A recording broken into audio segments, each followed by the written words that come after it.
رسوله الكريم أما بعد فأعوذ بالله من الشيطان الرجيم بسم الله الرحمن الرحيم وإن جنحوا للسلم فاجنح لها وتوكل على الله إنه هو السميع العليم وإن يريدوا أن يخدعوك فإن حسبك الله هو الذي أيدك بنصره وبالمؤمنين صدق اللہ مولانا العظیم۔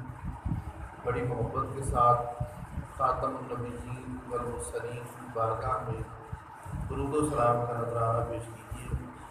الصلاۃ والسلام علیک یا سیدی یا رسول اللہ وعلی آلک و اصحابک یا سیدی یا حبیب اللہ۔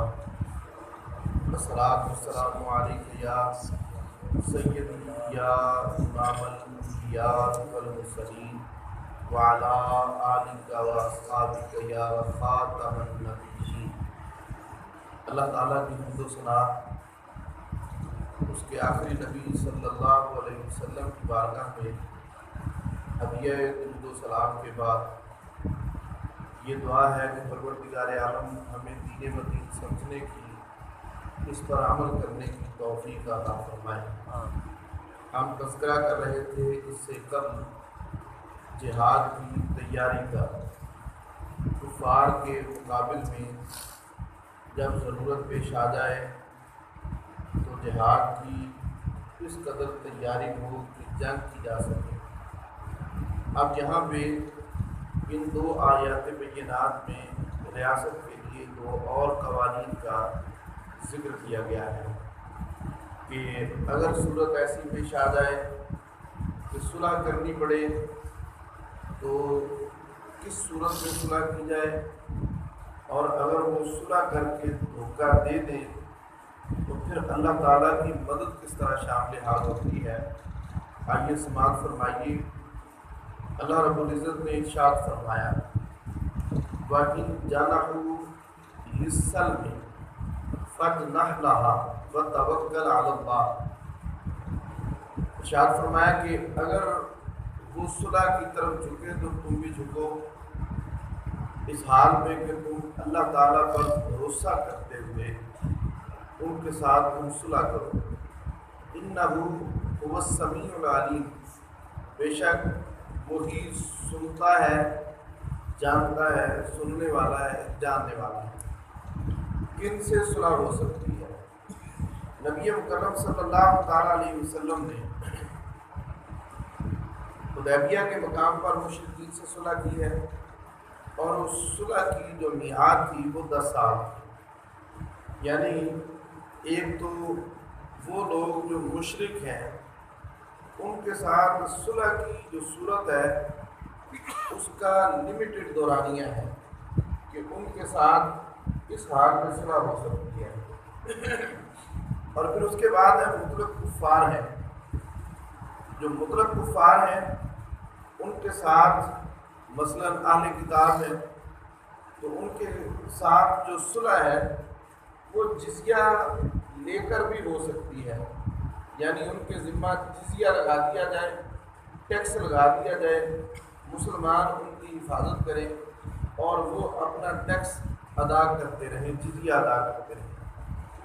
لیکن اگر کوئی شخص مرتد ہو جائے تو مرتد کے ساتھ صلح کی کوئی صورت نہیں ہے، دو میں سے ایک لازمی ہے، اور وہ یہ ہے کہ یا تو اس پر اسلام کو پیش کیا جائے، وہ اپنے ارتداد سے توبہ طائب ہو جائے اور دوبارہ سے مسلمان ہو جائے، کلمہ پڑھ لے، یا پھر اس کو قتل کر دیا جائے۔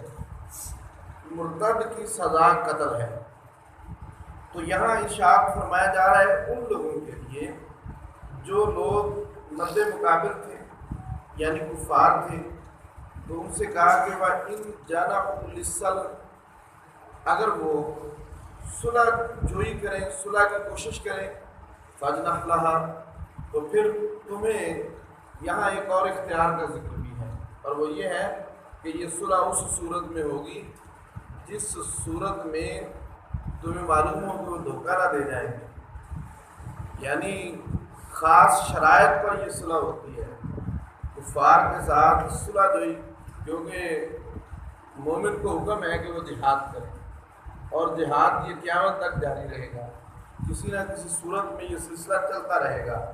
تو حکم فرمایا کہ اگر ایسی صورت پیش آ جائے کہ جس میں سمجھتے ہو کہ صلح کی صورت میں ان کی اصلاح ہو سکتی ہے اور یہ اسلام قبول کر سکتے ہیں، تو پھر اس صورت میں ان سے صلح کر لیں۔ لیکن اللہ تعالیٰ پر جو بھروسہ ہے یہ مومن کبھی بھی نہ چھوڑے، یعنی ہمیشہ اللہ کی ذات پہ بھروسہ کرے۔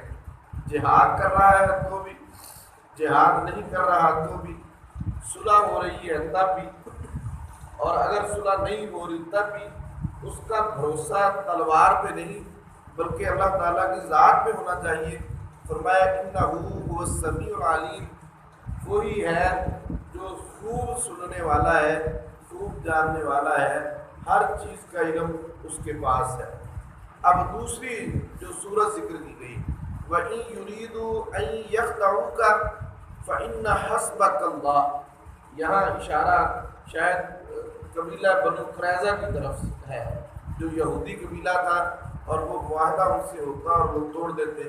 فرمایا کہ اگر تمہیں وہ ارادہ کریں کہ دھوکہ دیں گے تو پھر اے پیارے محبوب صلی اللہ علیہ وسلم فَإِنَّ حَسْبَكَ اللَّهُ، پھر بھی پریشان ہونے کی ضرورت نہیں ہے، آپ کے لیے اللہ کافی ہے۔ هُوَ الَّذِي أَيَّدَكَ بِنَصْرِهِ، یہ وہی اللہ ہے جس نے تمہیں قوت دی اپنی مدد سے، وَبِالْمُؤْمِنِينَ، اور مسلمانوں کا بھی مددگار ہے، اور وہ آپ کا بھی مددگار ہے، اور وہ اللہ تعالیٰ ہے۔ کیونکہ غزوہ بدر کے اندر اللہ تعالیٰ کی طرف سے فرشتے امداد کے لیے آ چکے تھے، تو یہ مثال کوئی اس قدر مشکل نہ تھی کہ اللہ تعالیٰ کی مدد شامل حال ہو جانا مومن کی حوصلہ اور مومن کی فتح کے لیے کافی ہے۔ اللہ رب العزت نے یہاں ان آیات بینات میں دو چیزیں اسلامی ریاست کے مجاہدین کے لیے ذکر فرمائی کہ اگر کفار تمہارے ساتھ صلح کرے تو شرائط کے ساتھ ان کے ساتھ تم صلح کر لو، لیکن تمہارا توکل اللہ تعالیٰ کی ذات پہ ہونا چاہیے، بھروسہ اللہ کی ذات پہ ہونا چاہیے، کیونکہ وہ سننے والا ہے، جاننے والا ہے۔ لیکن اگر وہ اپنے اس معاہدہ سے پھر جائیں اور دھوکہ دیں تو پھر بھی پریشان ہونے کی ضرورت نہیں۔ اے پیارے محبوب، اللہ تعالیٰ آپ کا مددگار ہے، اے ایمان والو اللہ تعالیٰ آپ کا مددگار ہے، اے مسلمانوں اللہ تعالیٰ تمہارا مددگار ہے، اور وہ ہمیشہ اپنے بندوں کی مدد فرماتا ہے۔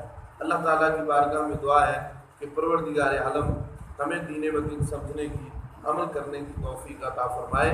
وآخر دعوانا الحمدللہ رب العالمین۔